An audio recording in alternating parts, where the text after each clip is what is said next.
ನಮಸ್ಕಾರ ವೀಕ್ಷಕರೇ. ಆರ್ಸಿಬಿ ತಂಡ ಮೊದಲ ಪಂದ್ಯ ಸಿಎಸ್ಕೆ ವಿರುದ್ಧ ಸೋತ ಬಳಿಕ ಈಗ ಪಂಜಾಬ್ ಕಿಂಗ್ಸ್ ವಿರುದ್ಧ ನಡೆಯಲಿರುವ ಮಹತ್ವದ ಎರಡನೇ ಪಂದ್ಯಕ್ಕಾಗಿ ಸಜ್ಜಾಗುತ್ತಿದೆ. ಆರ್ಸಿಬಿ ಮತ್ತೆ ಪಂಜಾಬ್ ಕಿಂಗ್ಸ್ ನಡುವಿನ ಎರಡನೇ ಪಂದ್ಯ 25 ಮಾರ್ಚ್ 2024ರಂದು ಬೆಂಗಳೂರಿನ ಚಿನ್ನಸ್ವಾಮಿ ಕ್ರೀಡಾಂಗಣದಲ್ಲಿ ನಡೆಯಲಿದೆ. ಈಗಾಗಲೇ ಆರ್ಸಿಬಿ ಆಟಗಾರರು ಚೆನ್ನೈನಿಂದ ನೇರವಾಗಿ ಬೆಂಗಳೂರಿಗೆ ತೆರಳಿ ಕಠಿಣ ಅಭ್ಯಾಸದಲ್ಲಿ ನಿರತರಾಗಿದ್ದಾರೆ. ಹಾಗಾದರೆ ಈ ಮಹತ್ವದ ಪಂದ್ಯಕ್ಕೆ ಆರ್ಸಿಬಿ ಮತ್ತೆ ಪಂಜಾಬ್ ಕಿಂಗ್ಸ್ ನಡುವಿನ ಪ್ಲೇಯಿಂಗ್ 11 ಯಾವ ರೀತಿ ಇರಬಹುದು, ಮತ್ತೆ ಆರ್ಸಿಬಿಯ ಪ್ಲೇಯಿಂಗ್ 11 ನಲ್ಲಿ ಯಾವ ಬದಲಾವಣೆಯಾಗಬಹುದು, ಇದರ ಬಗ್ಗೆ ಸಂಪೂರ್ಣ ಮಾಹಿತಿಯನ್ನು ಈ ವಿಡಿಯೋದಲ್ಲಿ ತಿಳಿದುಕೊಳ್ಳೋಣ. ದಯವಿಟ್ಟು ವಿಡಿಯೋ ಕೊನೆಯ ತನಕ ನೋಡಿ ಮತ್ತೆ ಇತರೆ ಆರ್ಸಿಬಿ ಫ್ಯಾನ್ಸ್ ಗಳಿಗೂ ಕೂಡ ಶೇರ್ ಮಾಡಿ. ಅದಕ್ಕೂ ಮುನ್ನ ವೀಕ್ಷಕರೇ, ನೀವು ಕೂಡ ಆರ್ಸಿಬಿ ತಂಡದ ಅಭಿಮಾನಿಯಾಗಿದ್ದರೆ ಈ ವಿಡಿಯೋಗೆ ಒಂದು ಲೈಕ್ ಮಾಡಿ. ಮತ್ತೆ ನಿಮ್ಮ ಪ್ರಕಾರ ಆರ್ಸಿಬಿ ಮತ್ತೆ ಪಂಜಾಬ್ ಕಿಂಗ್ಸ್ ನಡುವಿನ ಪಂದ್ಯವನ್ನು ಯಾರು ಗೆದ್ದು ಬೀಗಬಹುದು ಎಂದು ನಮಗೆ ತಪ್ಪದೇ ಕಮೆಂಟ್ ಮೂಲಕ ತಿಳಿಸಿ. ವೀಕ್ಷಕರೇ, ನಿಮ್ಗೆಲ್ಲ ಗೊತ್ತಿರುವ ಹಾಗೆ ಆರ್ಸಿಬಿ ತಂಡ ತನ್ನ ಉದ್ಘಾಟನಾ ಪಂದ್ಯದಲ್ಲಿ ಸಿಎಸ್ಕೆ ವಿರುದ್ಧ ಹೀನಾಯವಾಗಿ ಸೋಲನ್ನು ಅನುಭವಿಸಿದೆ. ಆದರೆ ಪಂಜಾಬ್ ಕಿಂಗ್ಸ್ ವಿರುದ್ಧ ನಡೆಯಲಿರುವ ಮಹತ್ವದ ಪಂದ್ಯದಲ್ಲಿ ಯಾವುದೇ ಪರಿಸ್ಥಿತಿಯಲ್ಲಿಯೂ ಕೂಡ ಆರ್ಸಿಬಿ ತಂಡಕ್ಕೆ ಗೆಲ್ಲಲೇಬೇಕಾಗಿದೆ. ಮತ್ತೆ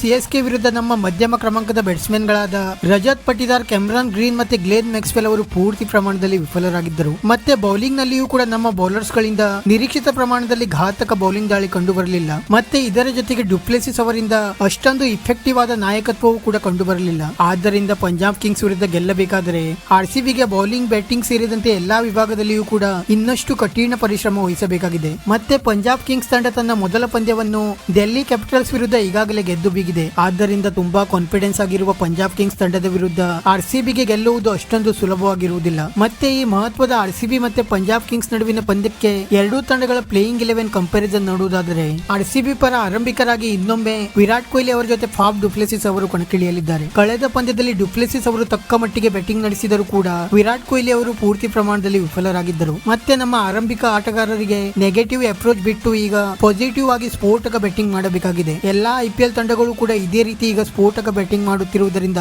ಆರ್ಸಿಬಿ ತಂಡಕ್ಕೂ ಕೂಡ ಪವರ್ ಪ್ಲೇ ಓವರ್ ನಲ್ಲಿ ತನ್ನ ಅಪ್ರೋಚ್ ಬದಲಾವಣೆ ಮಾಡುವ ಮೂಲಕ ಸ್ಫೋಟಕ ಬ್ಯಾಟಿಂಗ್ ಮಾಡಬೇಕಾಗಿದೆ. ನಂತರ ಪಂಜಾಬ್ ಕಿಂಗ್ಸ್ ಪರ ಆರಂಭಿಕರಾಗಿ ಶಿಖರ್ ಧವನ್ ಅವರ ಜೊತೆ ಜಾನಿ ಬೆರ್ಸ್ಟೋ ಅವರು ಕಣಕ್ಕಿಳಿಯಲಿದ್ದಾರೆ. ಧವನ್ ಮತ್ತೆ ಬೆರ್ಸ್ಟೋ ಇಬ್ಬರು ಕೂಡ ಸ್ಫೋಟಕ ಬ್ಯಾಟ್ಸ್ಮನ್ ಗಳಾಗಿದ್ದು ಡೆಲ್ಲಿ ವಿರುದ್ಧ ತುಂಬಾ ಒಳ್ಳೆಯ ಪ್ರದರ್ಶನ ನೀಡಿದ್ದಾರೆ. ನಂತರ ಮಧ್ಯಮ ಕ್ರಮಾಂಕದಲ್ಲಿ ಆರ್ಸಿಬಿ ಪರ ರಜತ್ ಪಟಿದಾರ್, ಗ್ಲೇನ್ ಮ್ಯಾಕ್ಸ್ವೆಲ್ ಮತ್ತೆ ಕ್ಯಾಮರಾನ್ ಗ್ರೀನ್ ಅವರು ಕಣಕ್ಕಿಳಿಯಲಿದ್ದಾರೆ. ಈ ಮೂವರು ಕೂಡ ಕಳೆದ ಪಂದ್ಯದಲ್ಲಿ ಪೂರ್ತಿ ಪ್ರಮಾಣದಲ್ಲಿ ವಿಫಲರಾಗಿದ್ದರು. ಆದರೆ ಆರ್ಸಿಬಿ ತಂಡಕ್ಕೆ ಟೂರ್ನಮೆಂಟ್ ಗೆಲ್ಲಬೇಕಾದರೆ ಮಧ್ಯಮ ಕ್ರಮಾಂಕದ ಬ್ಯಾಟ್ಸ್ಮನ್ ಗಳಿಗೆ ಪುಟಿದೇಳುವ ಅವಶ್ಯಕತೆ ಇದೆ. ಅದೇ ಪಂಜಾಬ್ ಕಿಂಗ್ಸ್ ಪರ ಮಧ್ಯಮ ಕ್ರಮಾಂಕದಲ್ಲಿ ಪ್ರಭಸಿಮ್ರನ್ ಸಿಂಗ್, ಸ್ಯಾಮ್ ಕರನ್ ಮತ್ತೆ ಜಿತೇಶ್ ಶರ್ಮಾ ಅವರು ಕಣಕ್ಕಿಳಿಯಲಿದ್ದಾರೆ. ಮಿಡಲ್ ಆರ್ಡರ್ ನಲ್ಲಿ ಆರ್ಸಿಬಿ ಪಂಜಾಬ್ ಕಿಂಗ್ಸ್ ಗಿಂತ ತುಂಬಾ ಬಲಿಷ್ಠವಾಗಿದ್ದರೂ ಕೂಡ ಆರ್ಸಿಬಿಯ ಬ್ಯಾಟ್ಸ್ಮನ್ ಗಳ ಬ್ಯಾಟ್ ನಿಂದ ಅಷ್ಟೊಂದು ಪ್ರಮಾಣಿತ ರನ್ ಗಳು ಹೊರಬರುತ್ತಿಲ್ಲ. ಆದರೆ ಪಂಜಾಬ್ ಕಿಂಗ್ಸ್ ತಂಡದ ಬ್ಯಾಟ್ಸ್ಮನ್ ಗಳು ಅಷ್ಟೊಂದು ಡೆಡ್ಲಿ ಆಗಿಲ್ಲವಾದರೂ ಕೂಡ ಜಿತೇಶ್ ಶರ್ಮಾ ಮತ್ತೆ ಸ್ಯಾಮ್ ಕರನ್ ಅವರು ಸದ್ಯ ತುಂಬಾ ಒಳ್ಳೆಯ ಪ್ರದರ್ಶನ ನೀಡಿದ್ದಾರೆ. ಸ್ಯಾಮ್ ಕರನ್ ಅವರು ಡೆಲ್ಲಿ ಕ್ಯಾಪಿಟಲ್ಸ್ ವಿರುದ್ಧ ಭರ್ಜರಿ ಅರ್ಧಶತಕ ಸಿಡಿಸಿ ಪಂಜಾಬ್ ಕಿಂಗ್ಸ್ ತಂಡದ ಗೆಲುವಿಗೆ ಪ್ರಮುಖ ಪಾತ್ರವನ್ನು ವಹಿಸಿದ್ದರು. ಆದ್ದರಿಂದ ಪಂಜಾಬ್ ಕಿಂಗ್ಸ್ ವಿರುದ್ಧ ಗೆಲ್ಲಬೇಕಾದರೆ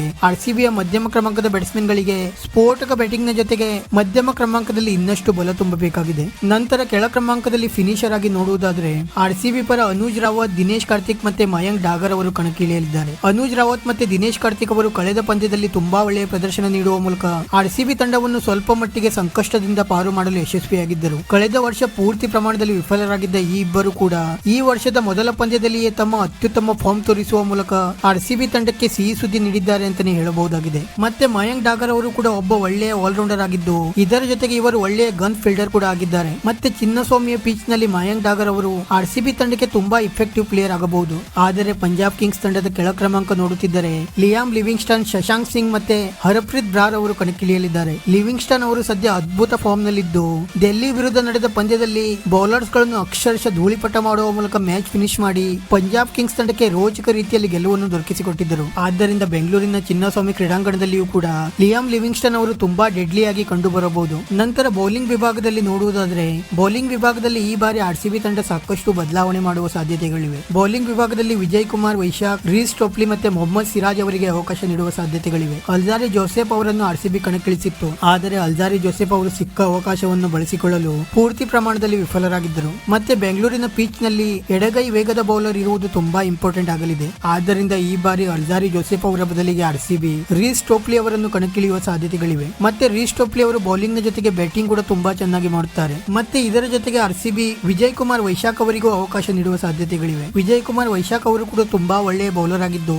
ಕಳೆದ ಸೀಸನ್ ನಲ್ಲಿ ಆರ್ಸಿಬಿ ಪರ ತುಂಬಾ ಒಳ್ಳೆಯ ಪ್ರದರ್ಶನ ನೀಡಿದ್ದರು. ಆದರೆ ಆರ್ಸಿಬಿಯ ಫ್ರಂಟ್ ಲೈನ್ ಬೌಲರ್ ಆಗಿರುವ ಮೊಹಮ್ಮದ್ ಸಿರಾಜ್ ಅವರು ಸಿಎಸ್ಕೆ ವಿರುದ್ಧ ಅಷ್ಟೊಂದು ಇಫೆಕ್ಟಿವ್ ಆಗಿ ಕಂಡು ಬರಲಿಲ್ಲ. ನಂತರ ಪಂಜಾಬ್ ತಂಡದ ಬೌಲರ್ಸ್ ಗಳ ಕಡೆಗೆ ನೋಡುವುದಾದರೆ ಹರ್ಷಲ್ ಪಟೇಲ್, ಕಗಿಸೋರ್ ರಬಾಡ ಮತ್ತೆ ರಾಹುಲ್ ಚಹರ್ ಅವರು ಕಣಕ್ಕಿಳಿಯಲಿದ್ದಾರೆ. ಹರ್ಷಲ್ ಪಟೇಲ್ ಅವರು ಡೆಲ್ಲಿ ವಿರುದ್ಧ ಮೊದಲ 3 ಓವರ್ನಲ್ಲಿ ತುಂಬಾ ಒಳ್ಳೆಯ ಬೌಲಿಂಗ್ ಮಾಡಿದ್ದರು. ಆದರೆ 4ನೇ ಓವರ್ನಲ್ಲಿ ಯುವ ಆಟಗಾರ ಅಭಿಷೇಕ್ ಪುರೇಲ್ ಅವರು ಒಂದೇ ಓವರ್ನಲ್ಲಿ 25 ರನ್ ಸಿಡಿಸಿ ಹರ್ಷಲ್ ಪಟೇಲ್ ಅವರ ಇಡೀ ಲೆಕ್ಕಾಚಾರವನ್ನು ತಲೆ ಕೆಳಗಾಗುವಂತೆ ಮಾಡಿದ್ದರು. ಮತ್ತೆ ಕಗಿಸೋ ರಬಾಡ ಅವರು ಎಂತ ಡೆಡ್ಲಿ ಬೌಲರ್ ಅಂತ ನಿಮ್ಗೆ ಗೊತ್ತೇ ಇರಬಹುದು. ಇದರ ಜೊತೆಗೆ ಲೆಗ್ ಸ್ಪಿನ್ನರ್ ರಾಹುಲ್ ಚಹರ್ ಅವರು ಕೂಡ ಚಿನ್ನಸ್ವಾಮಿಯ ಪಿಚ್ ನಲ್ಲಿ ತುಂಬಾ ಡೆಡ್ಲಿ ಆಗಿ ಕಂಡು ಬರಬಹುದು. ನಂತರ ಇಂಪ್ಯಾಕ್ಟ್ ಪ್ಲೇಯರ್ಸ್ ಕಡೆಗೆ ನೋಡುವುದಾದ್ರೆ ಆರ್ಸಿಬಿ ಇಂಪ್ಯಾಕ್ಟ್ ಪ್ಲೇಯರ್ಸ್ ಆಗಿ ಮನೋಜ್ ಭಾಂಡಗೆ, ಆಕಾಶ್ ದೀಪ್ ಅಥವಾ ಯಶ್ ಟಯಾಲ್ ಅವರನ್ನು ಟ್ರೈ ಮಾಡಬಹುದು. ಅದೇ ಪಂಜಾಬ್ ಕಿಂಗ್ಸ್ ತಂಡ Chris Woakes, Akash Deep Singh, Nathan Ellis ಅವರನ್ನು ಟ್ರೈ ಮಾಡಬಹುದು. ಮತ್ತೆ ಆರ್ಸಿಬಿಯ ಫೈನಲ್ ಪ್ಲೇಯಿಂಗ್ 11 ಒಂದ್ಸಲ ನೋಡುವುದಾದ್ರೆ ಆರಂಭಿಕರಾಗಿ Virat Kohli, Faf du Plessis, Rajat Patidar, Glenn Maxwell, Cameron Green, Dinesh Karthik, Anuj Rawat, Mayank Dagar, Vijay Kumar Vyshak, Mohammed Siraj ಮತ್ತೆ ರೀಸ್ ಟೊಪ್ಲಿ ಅವರು ಕಣಕ್ಕಿಳಿಯಬಹುದು.